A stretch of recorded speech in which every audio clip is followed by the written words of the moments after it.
یہ اللہ کے محبوبوں کی بات ہے۔ میں یہ باتیں اس لیے آپ کے سامنے عرض کر رہا ہوں تاکہ ہمیں حضرت معین الدین چشتی کا پتہ مل جائے، پتہ معلوم ہو جائے، ان کی عظمت سمجھ میں آئے، اولیاء اللہ کا مقام سمجھ میں آئے کہ کس طریقے سے بزرگان دین پر اللہ کی بھی رحمت ہوتی ہے،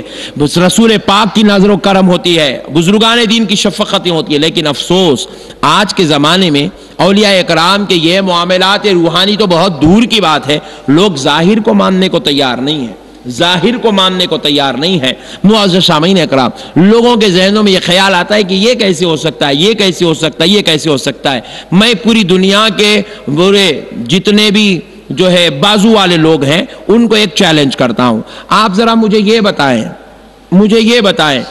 کبھی کسی نے آج تک وہاں آج حضرت خواجہ غریب نواز رحمت اللہ علیہ کے دربار میں کم از کم ایک 10 لاکھ کا مجموعہ ہے،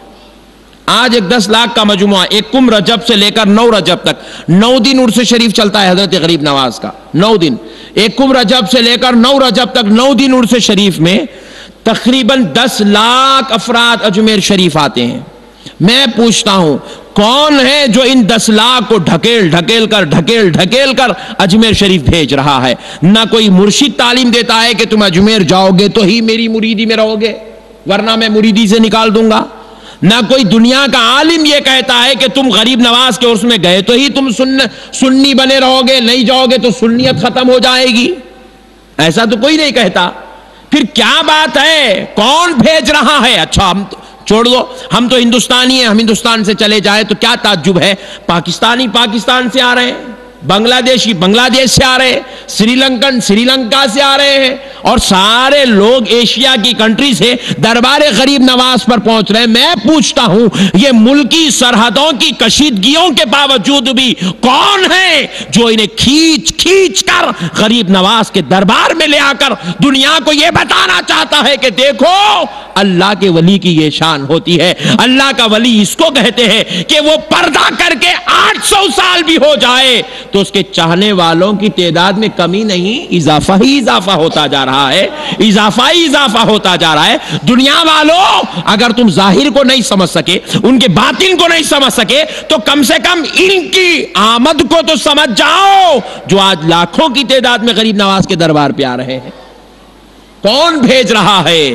بس جواب ایک ہی ملتا ہے حدیث کے حوالے سے، اللہ فرماتا ہے جب ہم جس کو اپنا محبوب بنا لیتے ہیں تو اس کی محبت ایمان والوں کے دلوں میں ڈال دیا کرتے ہیں، ایمان والوں کے دلوں میں اس کی محبت ڈالتے ہیں اور ڈال کر اس کو اس کے قریب پہنچا دیتے ہیں۔ یہ اللہ کر رہا ہے میرے بھائی، یہ کوئی سائنٹسٹ کا کمال نہیں کہ وہاں 10 لاکھ آدمی آئے، یہ کسی مرشد کا کمال نہیں کہ وہاں 10 لاکھ آدمی آئے، یہ کسی مولانا کی تقریر کا کمال نہیں کہ وہاں 10 لاکھ آدمی آ گئے۔ خدا کی قسم ہندوستان میں دنیا میں جو حج کا منظر ہوتا ہے وہ کعبہ معظمہ میں ہوتا ہے، ہندوستان میں جو حج کی مثال اور شبیہ نظر آتی ہے وہ اجمیر شریف میں نظر آتی ہے۔ آج یہاں پر غریب اتنی بڑی تعداد میں جمع ہو رہے ہیں تو آپ اندازہ کیجئے، حالانکہ آپ دیکھیے نہ اجمیر جو علاقہ ہے نہ وہ اتنی پارکنگ والا ایریا ہے، نہ تو سہولت والا ایریا ہے، نہ تو وہ جمع غفیر کو برداشت کرنے کی صلاحیت رکھتا ہے، وہاں تو گلیاں کوچے عجیب و غریب مسائل ہے۔ پھر غریب نواز کی بارگاہ میں اندر اگر آپ چلے جائیں، گنبد شریف کے اندر اگر آپ چلے جائیں، چوکھٹ کے اندر اگر آپ چلے جائیں، پھر ٹھہرنے والوں کا دم گھٹنے کے علاوہ دوسرا کوئی چارہ ہی نہیں ہے۔ پھر بھی عاشقانے غریب نواز مرنے کو تیار ہیں مگر چھوڑنے کو تیار نہیں ہے، مرنے کو تیار ہے مگر چھوڑنے کو تیار نہیں ہے۔ اتنی محبت 800 سال پہلے پردہ کرنے والے ایک ولی اللہ کے لیے اتنے لوگوں کے دل میں آ رہی ہے تو پھر اندازہ کیجئے اللہ بتا رہا ہے کہ بندو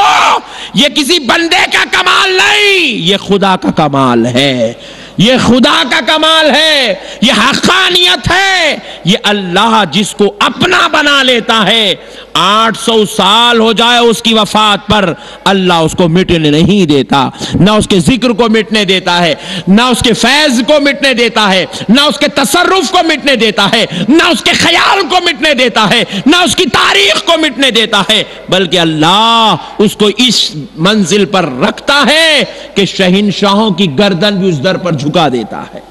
یہ اللہ کا نظام ہے، یہ اللہ تبارک و تعالیٰ کا جو ہے قدرت ہے کہ پروردگار عالم اپنے محبوبوں کی شان اس طریقے سے دنیا پر ظاہر کرتا ہے۔ معزز سامعین کرام، ورنہ کیا بات ہے کہ لوگ جو اتنی محنتیں کرتے ہیں پھر بھی اس کے باوجود غریب نواز کا دربار بھرا کا بھرا ہے، تو بس ایک ہی بات ہے، یہ اللہ کے محبوب بندے ہیں، اللہ نے چن لیا ہے، اور جن کو اللہ چن لے